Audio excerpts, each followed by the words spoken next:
13 मार्च 2026 पंजाब का बरनाला डिस्ट्रिक्ट 66 साल के भूषण कुमार मिश्र सुबह से धूप में लाइन में खड़े थे। बस एक सिलेंडर चाहिए था, लेकिन लाइन इतनी लंबी थी कि अंत तक दिखाई नहीं दे रहा था। घंटों बीत जाते हैं, कई घंटों तक वे लाइन में खड़े रहते हैं और फिर कार्डियक अरेस्ट। भूषण कुमार की लाइन में खड़े खड़े मौत हो जाती है, सिर्फ एक एलपीजी सिलेंडर के लिए। उसी दिन से दोस्तों इंस्टाग्राम और ट्विटर पर हजारों लोग एक ही बात कहने लगे। मेरा सिलेंडर 11:45 पर बुक हुआ और 1:30 बजे डिलीवर हो गया। Same time, same delivery, same script, कोई शॉर्टेज नहीं है।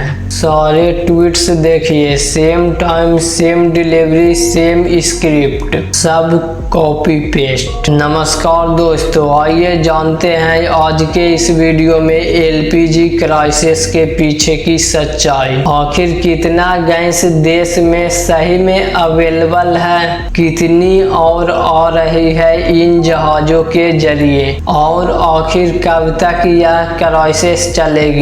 आखिर वो सारे सवालों के जवाब जो सरकार नहीं चाहती है कि आपको पता चले।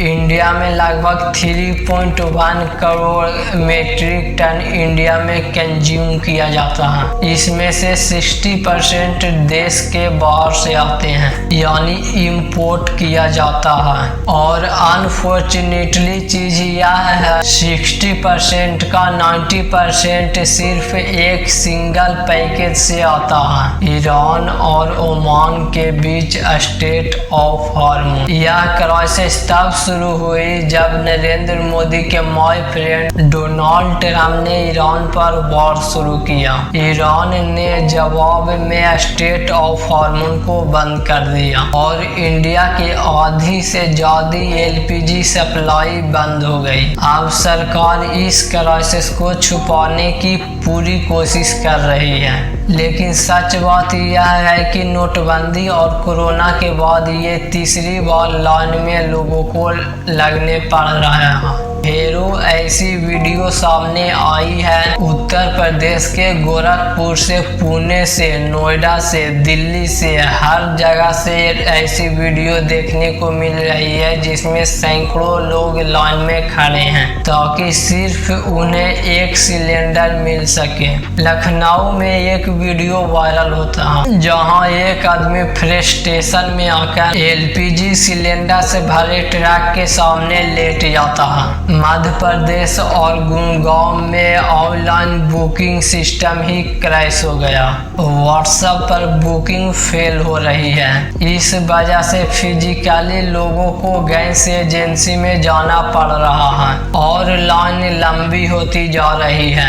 इस लाइन में लोगों को खड़े खड़े जान भी जा रहे हैं। जो भी जियोपॉलिटिक्स को फॉलो कर रहे थे उन्हें यह जनवरी महीने से ही क्लियर हो गया था कि अमेरिका और इजराइल ईरान पर हमला कर सकता है। ईरान स्ट्रेट ऑफ हॉर्मुज बंद कर सकता है। कोई एस्ट्रोलॉजर की जरूरत नहीं थी इस चीज को प्रोटेक्ट करने की, तभी से एक्शन लिया जा सकता था एलपीजी सप्लाई बढ़ाने का, दूसरा देश से एलपीजी ऑर्डर्स करने का। लेकिन सरकार ने क्या किया?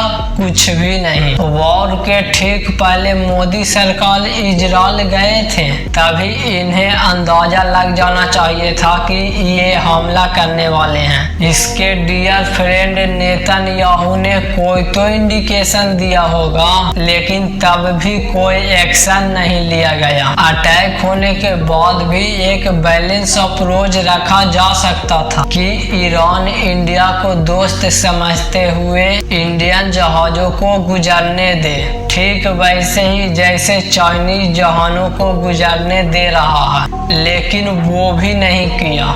और ना ही कोई बैकअप प्लान तैयार किया। अरे यह सब तो छोड़ो दोस्तों, स्टेट ऑफ हॉर्मोन्स बंद होने के बाद भी कम से कम तो एक्शन लेने ला चाहिए था, लेकिन वो भी नहीं किया। सरकार ने 1 हफ्ते इंतजार किया एक्शन लेने से पहले, और एक्शन के नाम पर भी वे सबसे पहले क्या किया, जनता को गुमराह करना, देश की जनता के सामने झूठ बोलना कि कोई शॉर्टेज नहीं है। आप ही बताओ दोस्तों, इस तरह से झूठ बोलने से सरकार के ऊपर ट्रस्ट बढ़ेगा या फिर कम हो जाएगा? सच बात तो यह है दोस्तों, अगर देश में एक विजनरी लीडर्स होते तो इस चीज पर कई साल पहले एक्शन ले लिया करते। अगर देश में एलपीजी कनेक्शंस बढ़ रहे थे उज्ज्वला योजना के तहत और डिमांड बढ़ रही थी एलपीजी की, तो पहले से ही सप्लाई इंफ्रास्ट्रक्चर साथ तैयार कर लेना चाहिए था। सबसे जरूरी सवाल आम लोगों के लिए यह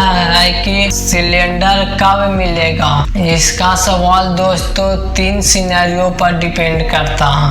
सीज फायर जल्दी हो जाए, बातचीत चल रही है लेकिन कह रहा है कि रिपीटेशन चाहिए, फ्यूचर अटैक के खिलाफ गारंटी चाहिए। ट्रंप कह रहा है कि वॉर जल्दी खत्म हो जाएंगे, लेकिन प्रॉब्लम यह है कि ईरान की नए leader supreme leader Mojtaba Khamenei, जिन्हें 9 मार्च को ओपोन्ट किया गया था, उन्हें बताया जा रहा है कि वह पिता से भी ज्यादा हार्ड लाइनर है। यूएस मिलिट्री बसेस नहीं बंद होते तब तक युद्ध जारी रहेंगे। सिनेरियो नंबर 2, अल्टरनेटिव सप्लाई कम कर जा। इंडिया ने यूएस से एशिया, नॉर्वे, कनाडा से इमरजेंसी सप्लाई शुरू की है। 2 जहाज नंदा देवी और सवालिक से 92,700 मीट्रिक टन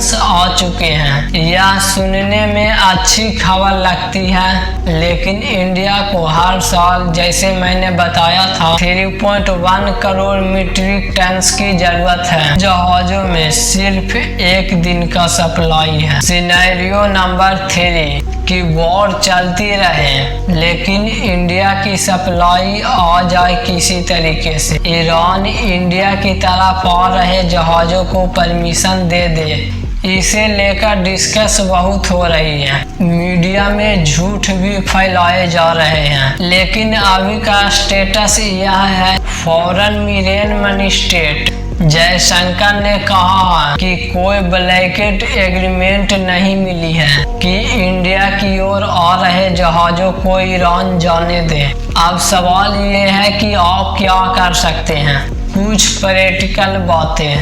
पहला, इंडक्शन कुकर। एलपीजी क्राइसिस ने इंडक्शन कुकर की सेल अमेज़न पर दिन में 5 से 6 गुने बढ़ा दिए हैं। एक अच्छा इंडक्शन दोस्तों 2 से 3 हजार रुपये में मिल जाते हैं, अगर आपके घर में बिजली रिलायबल तरीके से आते हैं तो यह सबसे अच्छा बैकअप है।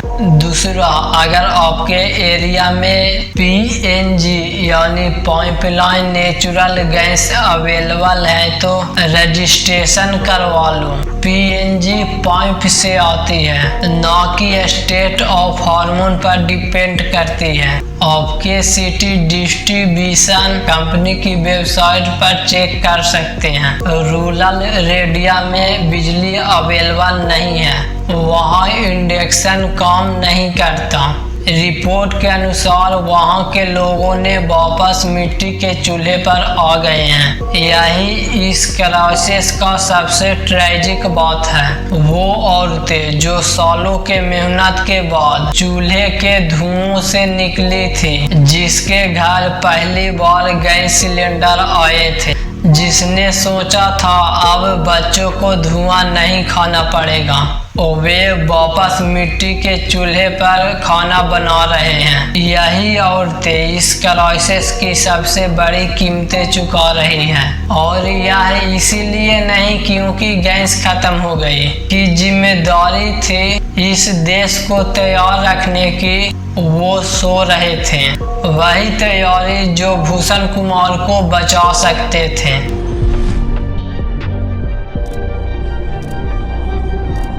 अगर आपको ये वीडियो इन्फॉर्मेटिव लगा तो एक लाइक ज़रूर करें। आपका बहुत बहुत धन्यवाद।